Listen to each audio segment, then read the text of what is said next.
Hello friends, Moody घटाड़ानो एक दाखलो जोईशुं। तो जुओ तमारी स्क्रीन पर ધી અશોક લિમિટેડનું તારીખ 31/3/2024ના રોજનું પાકું સર્વે નીચે મુજબ છે। જો પ્રશ્નમાં પાકું સર્વે આપેલું છે, પાકા સર્વેમાં સૌપ્રથમ શેર મૂડી બાજુ 10 રૂપિયાનો એક તેવા પૂરા ભરાયેલા ઇક્વિટી શેર આપેલા છે અને પ્રેફરન્સ શેર પણ આપેલા છે। એટલે આ પ્રશ્નમાં બંને પ્રકારની શેર મૂડી છે। ત્યારબાદ અનામત અને વધારોમાં કામદાર અકસ્માત વળતર ફંડ અને નફા નુકસાન ખાતું, નફા નુકસાન ખાતાની ઉધાર બાકી આપી છે એટલે ખોટ આપી છે। ત્યારબાદ બિન ચાલુ દેવામાં 10% ડિબેન્ચર્સ છે। ચાલુ દેવામાં લેણદારો અને ડિબેન્ચર પર બાકી વ્યાજ છે। તો આટલી માહિતી ઇક્વિટી અને જવાબદારી બાજુથી મળે છે। ત્યારબાદ મિલકતો બાજુ કાયમી મિલકતોમાં દ્રશ્ય મિલકતો છે, અદ્રશ્ય મિલકતો પણ આપી છે। અન્ય બિન ચાલુ મિલકતોમાં પ્રાથમિક ખર્ચા આપ્યા છે। ત્યારબાદ ચાલુ મિલકતોમાં સ્ટોક, દેવાદારો, બેંક સિલક, આટલી માહિતી આપણને પાકા સર્વેમાંથી મળે છે। ત્યારબાદ થોડી વધારાની માહિતીઓ આપી છે। ટ્રિબ્યુનલે મંજૂર કરેલ મૂડી ઘટાડાની યોજના નીચે મુજબ છે। પ્રત્યેક પ્રેફરન્સ શેર શેર દીઠ ₹80 સુધી તેમજ પ્રત્યેક ઇક્વિટી શેર શેર દીઠ ₹2 સુધી ઘટાડવાનો છે। એટલે પ્રેફરન્સ શેરની કિંમત ₹80 પર લઈ જવાની છે। હાલમાં ₹100 છે, બરાબર। 100 પરથી 80 પર લઈ જવાના છે અને ઇક્વિટી શેરની કિંમત હાલમાં ₹10 છે, ₹2 સુધી લઈ જવાના છે।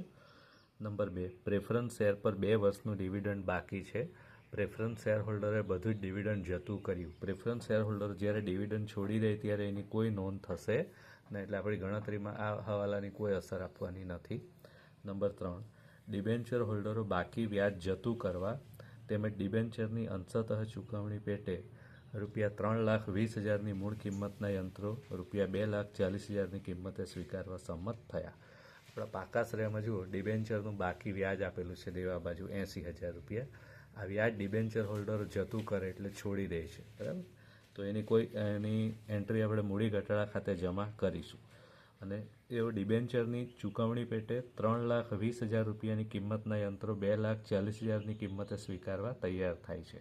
એટલે યંત્રો લઈ લે છે, પણ યંત્રોની જે મૂળ કિંમત છે એના કરતાં ઓછી કિંમતે લે છે। એનો અર્થ કે યંત્રની કિંમત ઘટશે। નંબર 4, કંપનીએ કામદાર અકસ્માત અંગે ₹80,000નો દાવો સ્વીકાર્યો। એટલે કંપની કામદાર અકસ્માત માટે ₹80,000 ચૂકવવાનું સ્વીકારે છે। નંબર 5, તમામ અદ્રશ્ય અને અવાસ્તવિક મિલકતો માંડી વાળવાની છે। પાકા સર્વેમાં જેટલી પણ અદ્રશ્ય મિલકતો આપેલી છે, જેમ કે પાઘડી, પેટન્ટ્સ, અવાસ્તવિક મિલકતોમાં પ્રાથમિક ખર્ચા છે, નફા નુકસાન ખાતાની ઉધાર બાકી, બધું માંડી વાળવાનું છે। દેવાદારો ₹48,000થી ઘટાડવાના છે અને સ્ટોક ₹3,20,000 સુધી ઘટાડવો। જમીન મકાન બજાર કિંમતે દર્શાવવાનું છે। ચોપડે કિંમત તેની બજાર કિંમત કરતાં 25% ઓછી છે। જરૂરી આમનોંધો લખી નવું પાકું સરવૈયું તથા મૂડી ઘટાડા ખાતું તૈયાર કરો, બરાબર। અહીંયા આપણે આમનોંધો લખવાની છે, નવું પાકું સરવૈયું બનાવવાનું છે અને મૂડી ઘટાડા ખાતું પણ તૈયાર કરવાનું છે। તો સૌપ્રથમ આપણે ગણતરીઓ કરી લઈએ અને ત્યારબાદ એની આમનોંધો ઉપર જઈશું, બરાબર।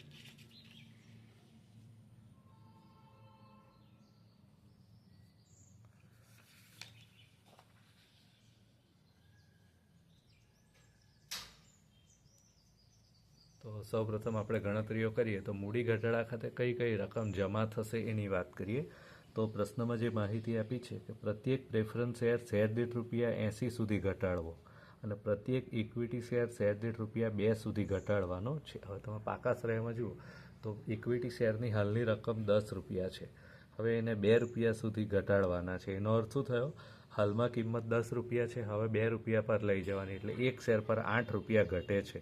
કેટલો ઘટાડો કરવાનો છે? એક શેર પર ₹8। હવે ઇક્વિટી શેરની સંખ્યા નથી આપી, તો સંખ્યા શોધવા માટે શું કરીશું? જે રકમ આપી છે ₹16 લાખ ભરપાઈ ઇક્વિટી મૂડી અને એક શેર પર ₹10 છે, તો 16 લાખને 10 વડે ભાગીશું એટલે ઇક્વિટી શેરની સંખ્યા મળશે ₹1,60,000।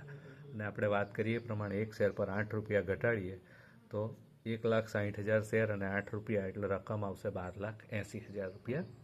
એ જ રીતે પ્રેફરન્સ શેરની સંખ્યા નથી આપી પણ રકમ આપી છે, જુઓ ₹12 લાખ, બરાબર। અને એક શેર કેટલા રૂપિયાનો છે? ₹100નો ભરાયેલો છે, તો 12 લાખને 100 વડે ભાગીએ તો પ્રેફરન્સ શેરની સંખ્યા મળશે 12,000। હવે એક પ્રેફરન્સ શેર પર કેટલા રૂપિયા ઘટાડવાના છે? તો હાલમાં કિંમત ₹100 છે, 80 સુધી લઈ જવાના છે। એનો અર્થ શું થયો? ₹20 ઘટશે। તો 12,000 શેર ગુણ્યા 20 રૂપિયા એટલે પ્રેફરન્સ શેર મૂડીમાં ઘટાડો થશે 2,40,000, બરાબર. તો આ પહેલા હવાલાની અસર અપાઈ ગઈ. બીજા હવાલામાં પ્રેફરન્સ શેર પર 2 વર્ષનું ડિવિડન્ડ બાકી છે. પ્રેફરન્સ શેર હોલ્ડરોએ બધું જ ડિવિડન્ડ જતું કર્યું એટલે છોડી દીધું. આપણે વાત કરીએ પ્રમાણે આની કોઈ અસર આવશે નહીં. ત્રીજો મુદ્દો, ડિબેન્ચર હોલ્ડરો બાકી વ્યાજ જતું કરવા સંમત થયા. પાકા શ્રેયમાં જે ડિબેન્ચરનું બાકી વ્યાજ આપેલું છે 80,000 રૂપિયા, ડિબેન્ચર હોલ્ડરોએ આ બાકી વ્યાજ છોડી દીધું એટલે આપણે મૂડી ઘટાડા ખાતે જમા કરીશું, કારણ કે એ લોકોએ દેવું છોડી દીધું છે, બરાબર. વ્યાજ જતું કર્યું છે એટલે આપણને એટલો ફાયદો થયો છે, મૂડી ઘટાડા ખાતે જમા કરીશું.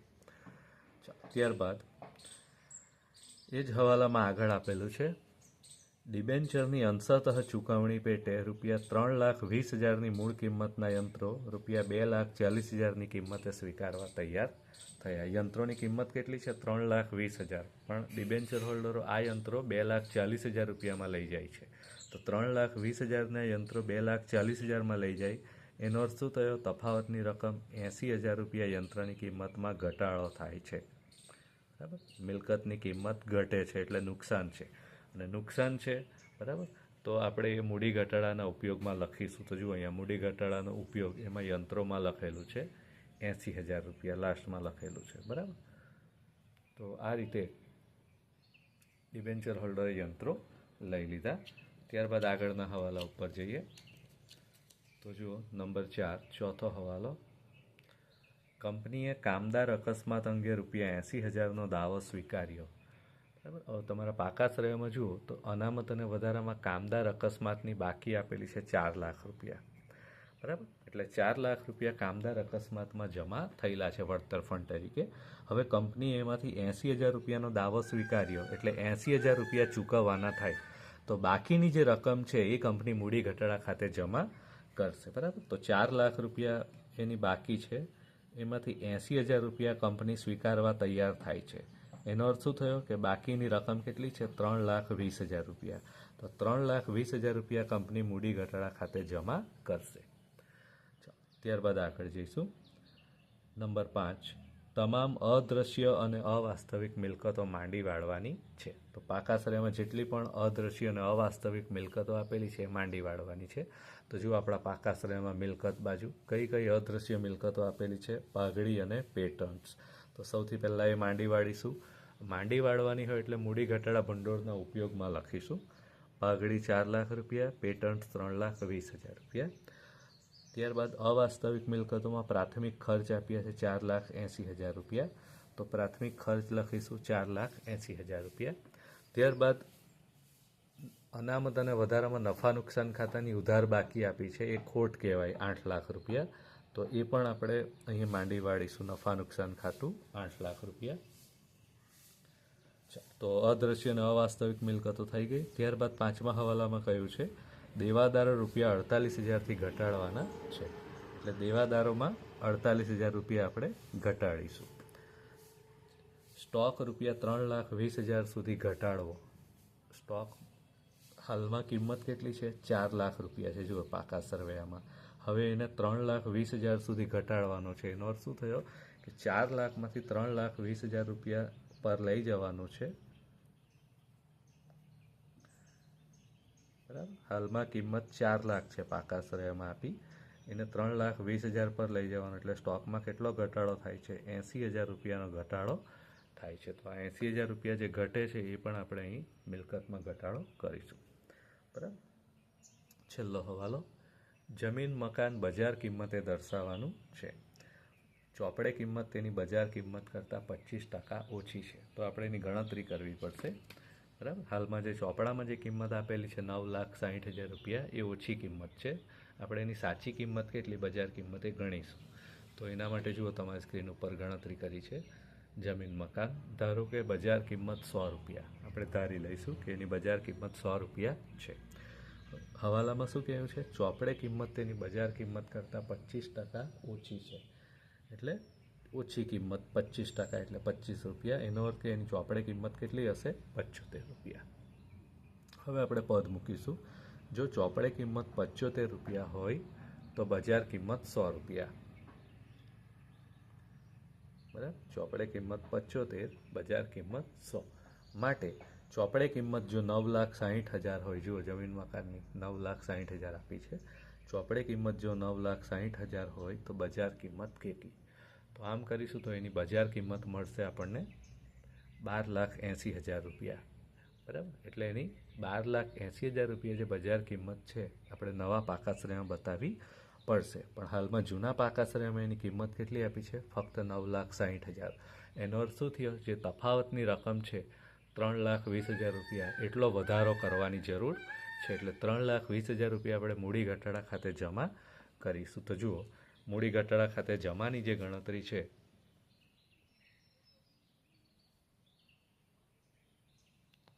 એની અંદર જમીન મકાનમાં જે વધારો થયો એ આપણે બતાવી દઈશું.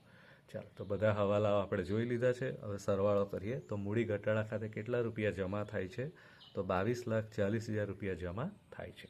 હવે એનો ઉપયોગ, એમાંથી ઉપયોગ કેટલા રૂપિયાનો કર્યો? તો ઉપયોગનો સરવાળો કરીએ તો 22,08,000 રૂપિયા થાય છે. એનો અર્થ કે તફાવતની જે રકમ આવે છે 32,000 રૂપિયા, એ આપણે મૂડી અનામત ખાતે લઈ જવા પડશે. બરાબર, આટલા રૂપિયા વધારો છે જે મૂડી અનામત ખાતે ટ્રાન્સફર કરીશું. ત્યારબાદ હવે આપણે આમનોંધ જોવાની છે. તો જુઓ તમારી સ્ક્રીન પર રાઈટ સાઈડમાં અશોક લિમિટેડના ચોપડામાં આમનોંધ. હવે આમનોંધ કઈ રીતે કરવાની છે? તો આજે આપણે ગણતરી કરી છે, ગણતરીના આધાર લઈને આપણે આમનોંધ લખતા જવાનું છે. બરાબર, તો સૌપ્રથમ આમનોંધ ઇક્વિટી શેર મૂડી અને પ્રેફરન્સ શેર મૂડીમાં ઘટાડો કર્યો એની આવશે. અહીંયા શું થાય છે? મૂડી ઘટાડા ખાતું જમા થાય છે એટલે શેર મૂડીનું ખાતું ઉધાર થશે. તો તમારી આમનોંધ થશે ઇક્વિટી શેર મૂડી ખાતે ઉધાર 12,80,000 રૂપિયા, પ્રેફરન્સ શેર મૂડી ખાતે ઉધાર 2,40,000 રૂપિયા. તે મૂડી ઘટાડા ખાતે બંનેનો સરવાળો થશે 15,20,000 રૂપિયા. બાબત જે શેર મૂડીમાં ઘટાડો કર્યો તેના. ત્યારબાદ ડિબેન્ચર હોલ્ડરે બાકી વ્યાજ છોડી દીધું, જતું કર્યું, એની આમનોંધ કરીશું 80,000. તો ડિબેન્ચરના બાકી વ્યાજ ખાતે ઉધાર 80,000, તે મૂડી ઘટાડા ખાતે 80,000. ત્યારબાદ કામદાર અકસ્માત વળતર ફંડની વાત કરીએ તો કામદાર અકસ્માત વળતર ફંડ માટે હવાલો જે આપ્યો છે એ શું આપ્યો છે કે પાકા શ્રેયમાં કામદાર અકસ્માત વળતર ફંડમાં 4 લાખ રૂપિયા જમા છે. જુઓ, બરાબર, અને હવાલામાં એમ કહ્યું છે કે કંપની 80,000 રૂપિયાનો દાવો સ્વીકારે છે, એટલે 80,000 રૂપિયા ચૂકવી આપશે. તો એની આમનોંધ થશે કામદાર અકસ્માત વળતર ફંડ ખાતે ઉધાર 4 લાખ, જે અંદર આપેલું છે. હવે એમાંથી કંપની ચૂકવે કેટલા? 80,000, એટલે 80,000 રૂપિયા નાણાં જાય છે એટલે બેંક ખાતું જમા થશે. તે મૂડી ઘટાડા ખાતે તફાવતની રકમ જે છે 3,20,000 રૂપિયા, એ આપણે મૂડી ઘટાડા ખાતે અહીંયા લખેલી છે. જો 3,20,000 રૂપિયા, તો એની આમનોંધ થઈ ગઈ. બરાબર, ચાલો પછી નેક્સ્ટ આમનોંધ થશે. અહીંયા જુઓ, ગણતરીમાં આપણે અહીંયા સુધી લખી દીધું છે. હવે જમીન મકાનમાં વધારો થાય છે તો જમીન મકાન ખાતે ઉધારીને મૂડી ઘટાડા ખાતે જમા કરીશું. તો જુઓ આમનોંધ, જમીન મકાન ખાતે ઉધાર 3,20,000, તે મૂડી ઘટાડા ખાતે 3,20,000. બરાબર, કિંમતમાં વધારો થયો. ચાલો, તો એની પણ આમનોંધ થઈ ગઈ. ત્યારબાદ આગળ જઈશું.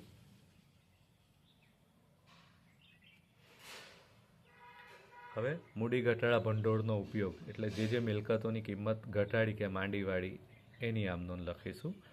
તો જુઓ, મૂડી ઘટાડા ખાતે ઉધાર 21,28,000. બરાબર, તે પાઘડી ખાતે, જુઓ પાઘડી માંડીવાળી 4 લાખ રૂપિયા, તો લખીશું. તે પેટન્ટ ખાતે 3,20,000 રૂપિયા, પ્રાથમિક ખર્ચ ખાતે 4,80,000 રૂપિયા, નફા નુકસાન ખાતે 8 લાખ રૂપિયા, દેવાદારો ખાતે 48,000 રૂપિયા, સ્ટોક ખાતે 80,000 રૂપિયા. બરાબર, મિલકતોની કિંમત માંડીવાળી. હવે યંત્રો બાકી રહ્યા છે. યંત્રોની આપણે આમનોંધ અલગ લખીએ એટલા માટે, કારણ કે યંત્રોની કિંમતમાં સીધો ઘટાડો નથી થયો, પણ યંત્રો આપણે ડિબેન્ચર હોલ્ડરોને આપ્યા છે. બરાબર, તો યંત્રો જે ડિબેન્ચર હોલ્ડરોને આપ્યા એની આમનોંધ લખીએ. હવે યંત્રમાં એવું કહ્યું છે હવાલામાં કે ડિબેન્ચર હોલ્ડરો 3,20,000 રૂપિયાની કિંમતના યંત્રો 2,40,000 રૂપિયાની કિંમતે સ્વીકારવા તૈયાર થયા. એટલે આમનોંધ થશે ડિબેન્ચર ખાતે ઉધાર 2,40,000, મૂડી ઘટાડા ખાતે ઉધાર 80,000, તે યંત્રો ખાતે 3,20,000, કારણ કે 3,20,000 રૂપિયાની કિંમતના યંત્રો જાય છે. પણ એની કિંમત ઘટે છે કારણ કે ડિબેન્ચર હોલ્ડરો 2,40,000 રૂપિયામાં જ લે છે, એટલે 80,000 રૂપિયા ઘટે છે, બરાબર. અને છેલ્લે જે વધેલી રકમ છે 32,000 રૂપિયા મૂડી અનામત ખાતે લઈ જવાના છે. તો છેલ્લી આમનોંધ થશે તમારી મૂડી ઘટાડા ખાતે ઉધાર 32,000, તે મૂડી અનામત ખાતે 32,000 બાબત જે મૂડી ઘટાડાની બાકી મૂડી અનામત ખાતે લઈ ગયા તેના, બરાબર. તો આ રીતે અહીં તમારી બધી આમનોંધો પણ પૂરી થશે. હવે પાકા સરવૈયા ઉપર જઈશું. તો જુઓ તમારી સ્ક્રીન ઉપર અશોક લિમિટેડનું તારીખ 31/3/24ના રોજનું પાકું સરવૈયું. હવે પાકું સરવૈયું બનાવતી વખત શું કરવાનું છે, જૂનું પાકું સરવૈયું જે પ્રશ્નમાં આપેલું છે એ જ જોતું જવાનું, અને એની અંદર જ્યાં જ્યાં સુધારો થયો હોય એ પ્રમાણે સુધારો કરતા જઈએ. તો જુઓ સૌપ્રથમ ઇક્વિટી શેર સંખ્યા નહીં આપેલી હતી પણ આપણે શોધી છે 1,60,000 ઇક્વિટી શેર, બરાબર. હવે એક શેર 10 રૂપિયાનો હતો પણ 10 રૂપિયામાંથી આપણે 8 રૂપિયા ઘટાડી દીધા છે જુઓ મૂડી ઘટાડા ખાતે, એટલે એક શેર કેટલા રૂપિયાનો રહ્યો, 2 રૂપિયાનો. તો જુઓ 1,60,000 શેર, દરેક રૂપિયા 2નો, અને રકમ આવશે 3,20,000 રૂપિયા. ત્યારબાદ પ્રેફરન્સ શેર સંખ્યા નથી આપેલી, આપણે શોધી હતી 12,000, બરાબર. તો 12,000 પ્રેફરન્સ શેર, દરેક રૂપિયા 80નો. કેમ 80નો? કારણ કે 100 રૂપિયાનો આપ્યો હતો, આપણે 20 રૂપિયા ઘટાડ્યા છે, એટલે એક શેર હવે 80 રૂપિયા પ્રમાણે ગણીએ તો 12,000 ગુણ્યા 80 એટલે 9,60,000, બરાબર. ત્યારબાદ જૂના પાકા શ્રેયમાં જોતા જાઓ. અનામત અને વધારો, કામદાર અકસ્માત વળતર ફંડ આપણે મૂડી ઘટાડા ખાતે લઈ ગયા છે એટલે એ લખવાની જરૂર નથી, બરાબર. ત્યારબાદ નફા નુકસાન ખાતું માંડી વાળ્યું છે, એ લખવાની જરૂર નથી. બીજી કોઈ અનામતો નથી આપી પ્રશ્નમાં, પણ આપણે જે ગણતરી કરી મૂડી ઘટાડાની એની અંદરથી મૂડી અનામત સર્જાયું છે 32,000 રૂપિયા, તો એ મૂડી અનામત આપણે અહીં લખીશું 32,000, બરાબર. ચાલો ત્યારબાદ ફરી પાછા પાકા સરવૈયા ઉપર જઈએ. 10%ના ડિબેન્ચર્સ આપ્યા છે 8 લાખ, બરાબર. પણ એ ડિબેન્ચર્સ જે 8 લાખ રૂપિયાના છે એ 8 લાખ રૂપિયાના નવા પાકા સરવૈયામાં આવશે નહીં. કેમ નહીં આવે? કારણ કે ડિબેન્ચર હોલ્ડરોએ એમના દેવાની સામે શું લીધું છે, 2,40,000 રૂપિયાની કિંમતના યંત્રો લીધા છે, બરાબર. તો 8 લાખ રૂપિયાના જે ડિબેન્ચર્સ છે એમાંથી આપણે એમને 2,40,000 રૂપિયાની કિંમતના તો યંત્રો આપી દીધા છે. એનો અર્થ શું થયો કે ડિબેન્ચર હોલ્ડરોને હવે બાકી રકમ કેટલી રહેશે, ફક્ત 5,60,000. ત્યારબાદ ડિબેન્ચર્સ પતી ગયું. લેણદારો 3,20,000, લેણદારોમાં કોઈ સુધારો નથી થયો એટલે એ જ રકમ રહેશે 3,20,000.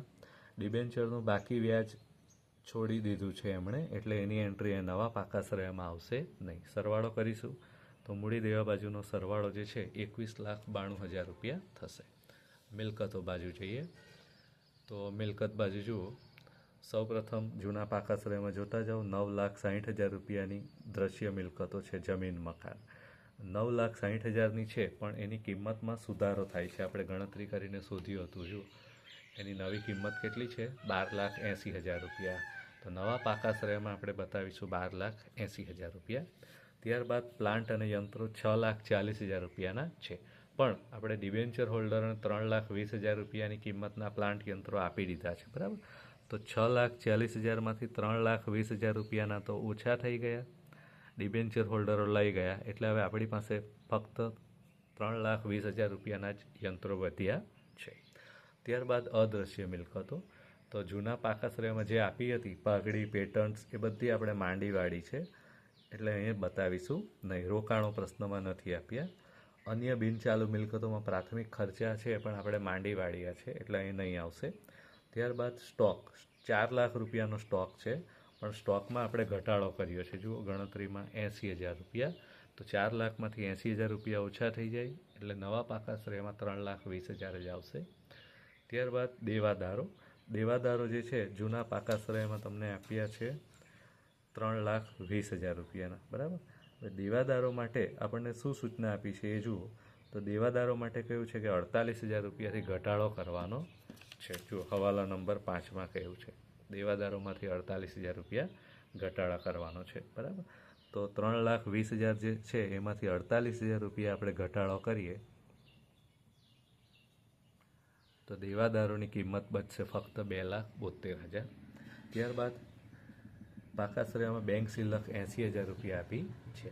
હવે બેંક શિલ્લક જે 80,000 રૂપિયા આપી છે નવા પાકા શ્રેયમાં બતાવવાની કે નહીં, તો એ આવશે નહીં. કેમ? કારણ કે જુઓ 80,000 રૂપિયાની જે બેંક શિલ્લક છે એમાંથી આપણે હવાલામાં કહ્યું હતું, ચોથા હવાલામાં કંપનીએ કામદાર અકસ્માત અંગે 80,000નો દાવો સ્વીકાર્યો, એટલે દાવો ચૂકવી દીધો છે એમ માનીએ આપણે.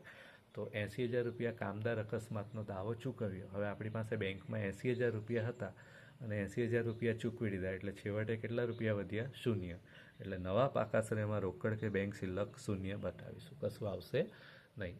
અને ત્યારબાદ મિલકતો બાજુનો સરવાળો કરીશું તો 21,92,000 રૂપિયા આવે છે. જે સરવાળો આપણો મૂડી દેવા બાજુ છે, એટલે જવાબદારી બાજુ પણ 21,92,000 જ હતો. તો આ રીતે આ દાખલો અહીં પૂર્ણ થાય છે.